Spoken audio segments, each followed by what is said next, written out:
بسم اللہ الرحمن الرحیم الحمدللہ رب العالمین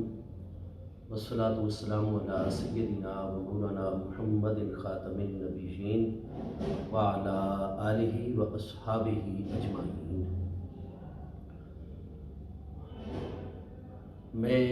محمد شوکت علی سیالوی خانیوال سے عرض گزار ہوں کہ پچھلے سال سن 2020 میں ایک جگہ پر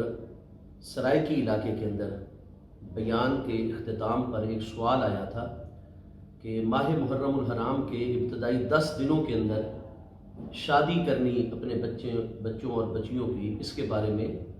مسئلہ واضح کیا جائے۔ تو اس پر پھر میں نے گفتگو کی تھی اور وہاں سرائکی زبان کے اندر میں نے یہ جواب دیا تھا، جس کا خلاصہ یہ ہے کہ شرعی طور پر شادی کرنا، نکاح کرنا جائز ہے، لیکن چونکہ ہم جتنے بھی محبوب کریم علیہ تحیات و تسلیم کے امتی ہیں، آپ کے پیارے اہل بیت اطہار کے ساتھ ہمارا ایمانی رشتہ اور تعلق ہے، تو ان دنوں کے اندر چونکہ محبت اہل بیت اطہار کے باعث ہمارے جو دل ہوتے ہیں انتہائی غم زدہ اور مغموم ہوتے ہیں، جتنے ظلم و ستم ان مبارک ہستیوں کے اوپر کیے گئے، لہٰذا باقی 11 مہینے سال کے موجود ہیں، ان میں شادی کی جائے۔ البتہ جو شخص بغض اہل بیت اطہار کی بنا پر جان بوجھ کر ان دنوں شادی کرے گا، تو وہاں میں نے بتایا تھا کہ اس ایسے بندے کے پیچھے ہم نماز نہیں پڑھتے۔ اب 2021 کے محرم الحرام میں مجھے کچھ احباب نے بترایا، جب کہ شاید میں دریا خان کے علاقے میں بیان کر رہا تھا، تو وہاں بیان سے پہلے کہ ہماری بہت بڑی عظیم شخصیت کہ جنہوں نے اپنی تمام گزشتہ زندگی عشق رسالت مآب علیہ السلام کو پھیلانے میں گزاری ہے، اور جو محض ایک محبوب کریم علیہ السلام کے ثنا خان یا نعت خان کے طور پر ہی نہیں، بلکہ صرف پاکستان نہیں، تمام کے تمام عالم اسلام کے اندر وہ ایک صاحب علم و دانش ہستی کے طور پر پہچانے جاتے ہیں،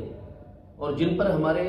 چاروں روحانی سلاسل کے اکابرین بزرگان دین نے مکمل طور پر اعتماد فرمایا ہوا ہے، اور کثیر سلاسل سے جنہیں اللہ تعالیٰ کی رحمت سے اجازت اور خلافت کا سلسلہ حاصل ہے، اور آج تک الحاج اویس رضا قادری صاحب دامت برکاتہ العالیہ کی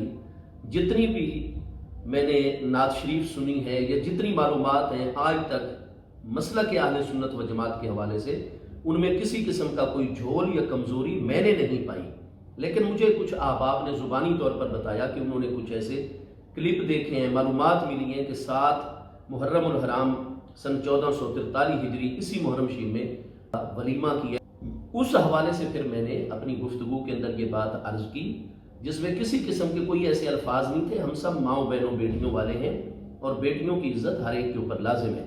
تو وہاں بتایا کہ یہ چیز غیر مناسب تھی، ان دنوں میں نہیں ہونی چاہیے تھی۔ اب یہ چیز ہو گئی، اس کے 2 دن یا 3 دن کے بعد خود میرے اپنے سیل کے اندر وہ کلپ آ گیا، جس میں الحاج اویس رضا قادری صاحب آپ خود وضاحتی بیان ارشاد فرما رہے ہیں کہ یہ ایک اضطراری کیفیت تھی، اور اس میں انہوں نے باقاعدہ طور پر اس کے چند اسباب بیان فرمائے، اور واقعی طور پر وہ گزر بنتے ہیں، جس کے باعث انہوں نے ان دنوں جو ہے وہ ایک دعوت بھی رکھی، جس میں حضور امام علی مقام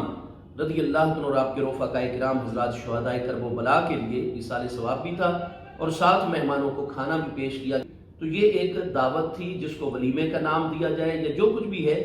لیکن وہ اضطراری اسباب انہوں نے جو ہے وہ بیان فرما دیے، تو لہٰذا کسی قسم کا کوئی ایسا معاملہ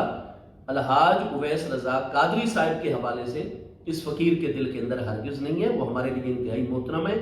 اور ہمارے استاذ ذی وقار جن کا سارا فیض ہے ہمارے اوپر، حضور استاد العلماء مفتی اعظم حضور سیدی علامہ مفتی محمد اشفاق احمد رضوی صاحب رحمۃ اللہ تعالیٰ علیہ، اور ان کے پیارے صاحبزادگان کا آپ کے ساتھ انتہائی قریبی تعلق ہے، محبت اور عقیدت والا معاملہ ہے آپس میں۔ تو اگر میری طرف سے کسی قسم کے کوئی ایسے الفاظ ہیں نہیں، لیکن ان تک اگر پہنچائے گئے ہیں، تو میں ان ساری کی ساری چیزوں کو اپنی حد تک ایک واپس لیتا ہوں، اور کسی قسم کا کوئی ایسا معاملہ ان کے متعلق نہیں۔ اور آج اہل سنت و جماعت جس نازک مرحلے سے گزر رہے ہیں، بہت زیادہ انتشار کی فضا ہے، تو وہ احباب جو ان چیزوں کو بغیر کسی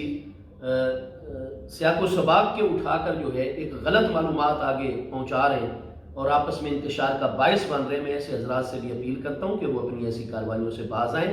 الحاج محمد اویس رضا قادری صاحب کہ ہمارے دلوں میں اسی طرح محبت اور قدر و منزلت ہے جیسے ہمارے استاذ ذی وقار حضور سیدی علامہ مفتی اشفاق احمد رضوی صاحب رحمۃ اللہ تعالیٰ علیہ کے دل مبارک میں تھی۔ اللہ پاک ان کے سائے میں برکت رکھے، اللہ پاک تمام اہل سنت پر ہمیشہ اپنا کرم فرمائے۔ وما علیہ